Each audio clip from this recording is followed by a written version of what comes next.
What do you do if your partner wants different things than you do in bed? Well, today I've got your answers in my 3-step process. And I also have a way for you to get the 15 questions to ask if you want a better sex life today for free. So stay till the end to hear about that.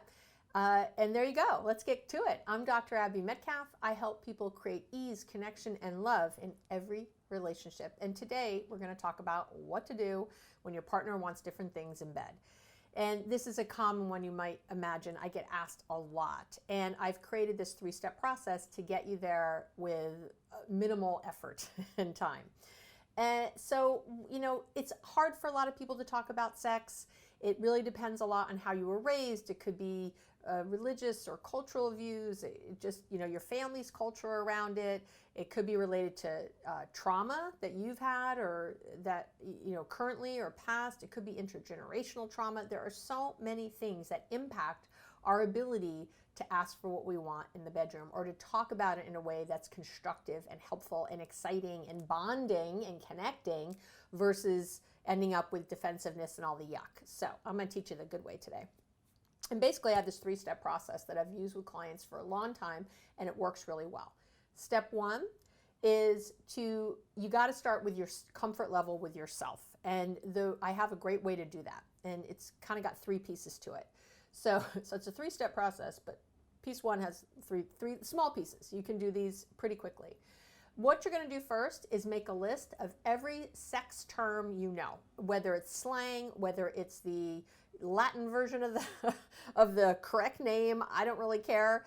I want all of it though. Everything you've ever thought of, heard of, anything about sex. So everything from vagina to pussy, from penis to cock, fucking to making love to whatever, everything. To truffle butter, if you know what that is. If you don't, go look it up later. Anything you've heard, anything, so it could be just right there. And you're going to make this list. Then I want you to find a place where you could be alone. No one can disturb you, and I want you to say the words out loud. I just want you to repeat them as much as you can until they're literally like boring to you. So you're just going penis, penis, penis, penis, penis, penis, penis. You're just saying it over and over until it's just kind of rolls out of your mouth and you don't even have a lot of attachment to it.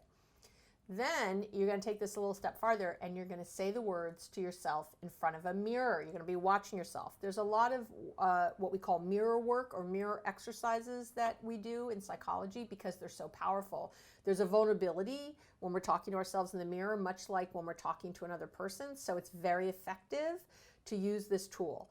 And you're going to do the same thing. You're going to go to that mirror now and say those same words to yourself in the mirror. Try to do it without smiling, without laughing, without feeling uncomfortable, self-conscious, embarrassed, any of the good stuff, or the bad stuff, any of that has to go as much as possible. And then I want you to add some things you want, some requests, if you will. So those can be, anything from I love it when you suck on my breasts to I love it when you suck on my cock. Something a little more whatever, or, do me harder. There's some words I don't want to say here on YouTube, but you get the idea. Really say those and do them right into the mirror looking at yourself and do your best not to flinch, to really practice over and over so it becomes easy, so there's some comfort to it, because the more you bring that to this conversation with your partner, the more ease, the more comfort, the more good feeling, the better that conversation is going to go. So that's number 1. Number 2 is timing. Step 2 in the process is timing. The best time to talk about any of this is when you are fully clothed out of the bedroom. Do not wait until your partner's going down on you in some way that you don't like and then say and tap them on the head and go, hey, I don't like that, by the way, or, oh, could you do it to the left or whatever. That's not the time. So the time is, again, when you are connected in some other way. Maybe you're having a wonderful dinner together. Maybe there was just something you're laughing about. You're watching a show together and the two of you are laughing and bonding. That's the good time to do it. A lot of people think, well, I don't want to do it then because we're getting along so well. I don't want to bring in anything scary. You're not. First of all, to have that attitude, you're screwed. You can't have that attitude. The attitude is, ooh, I'm bringing in this other great thing we're going to talk about. It's going to be so good. It's going to be fun. It's going to make us frisky. It's going to bond us. It's going to connect us. Of course I want to talk about it now. That's not, so you really have to have that attitude, but it's also because when you're already bonded, that's the best time to have these conversations. There's already something to start with. If you're in a yucky place together and you try to bring in something that you feel a little uncomfortable about, it's not going to end up well, is it? So then with the good timing, I want you to make sure another part of timing is that you get permission and that you have their full attention. Permission being, hey, is this a good time to talk to you? Or, hey, oh, there's something I really want to talk to about. Do you have time right now? It's going to take a little bit. Do you have a few minutes? Do you have more than a few minutes that you can give me your full attention? Ask for permission. Make sure you then get it. Don't just go, okay, and then start talking until they actually say yes. And then make sure you have their full attention. If you ask them, is this a good time? And they're on their phone and they go, yeah, this is great, no problem. And they're still down, not a good time.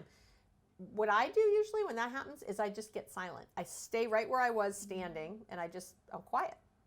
And so usually I'm, let's say it could be my partner, it could be my kid, whoever is sitting there, and then they realize and they're like, oh, and because people are lost in their cell phone world, so you don't have to take it personally. They're not ignoring you on purpose. You've done it. Trust me, you have done it. You have gotten lost in the whatever, and you don't even realize someone's asking you a question. So it's almost like another part of your brain is answering. So I want you to stop, take that breath, and be in that good place and ask, okay? So all that's going to happen. That's all of step 2. Step 3, the final part of the process, the third part, is that you're going to talk about overall what you do want, and you're going to set the tone in a positive way for what you do want, okay? So the first thing is that, again, I just mentioned it, setting that intention. Have that intention first. Take that moment. I have a video on the 18-second shift. You can watch that if you want to learn more about intention. But I want you to really feel for a moment that good feeling, like, oh, we're going to connect, and this is such a great conversation to have. It's going to bring us closer. It's going to bring more intimacy, more love, more connection to our relationship, more security, all the good things. And so more romance.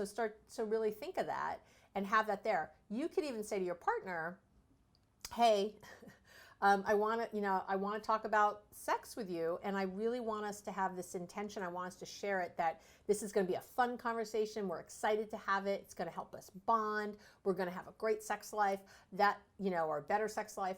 Those are the things, and set it up. Have them meet you there. Have them say it too. It gets everybody in the right headspace to really make this happen. You get that reticular activating system turned on. I have another video, I'll link to it below, about your RAS and how to program that and how important that is. But for now, just know it. And then you can say your feelings about it. I'm feeling so self-conscious and a little embarrassed to have this conversation, or I'm really worried about this conversation because I set this great intention, but I'm scared that one of us will get defensive or things will just get off track, and I don't want them to. Say how you feel. Say how you feel. I'm bringing the goods to this conversation. I'm excited about it. And I have to admit, a little part of me is still a little self-conscious. So I need to really be so loving right now and to give me just all the feels right now. Ask your partner for that. Ask them. And they will almost always, it's very rare that they won't try to meet you there. They see you hurting. They want to be there. They don't want to be part of your pain. Then you need to ask for what you do want, not what you don't want. When you go down on me and you lick me this way, it really grosses me out. No, that is not the way to have a conversation about this. Just talk, point them. Don't try to get them away from what you don't want. Focus on what you do want. When you sucked me here, I really love that. Can we do more of that? Can we bring a lot more of that, or figure out other ways to even do that not in the bedroom? Maybe it's things you want outside the bedroom that will help you get in the mood more in the bedroom. And again, I always say, don't sack your relationship. Don't offer suggestions, give advice, or criticize. I'll have another little link below for that too, if you want to check out that video. But don't sack. So that means don't be criticizing. When you walk in the room and fart, it really turns me off. Why do people do this? Stop that. It doesn't make me want to go down on you later, So if you could not do that, you don't want to do that. Instead, just say what you do want. I remember when we were first dating, I just felt like we both treated each other in that really special way where, I'd like us to bring that back. Anything that we would have done on a first few dates, I want us to bring back. Anything that we wouldn't have done on a first few dates, I want those gone. And so leaving the bathroom door open, you probably did not do on the first date. So there you go. And you can have all that happen without having to criticize or say anything bad or anything like that. So that's my 3-step process. 1, 2, 3. You can totally make this happen. Do them in order. Get yourself set up. And to take everything even farther, because you want to really create such a great, fun sex life and ways that you are together in physical intimacy, I want you to download, and you'll see it right below or over here, it's somewhere, the 15 questions to ask for a better sex life. That's it. I'm Dr. Abby Medcalf. Thank you for spending time with me, and we'll talk soon.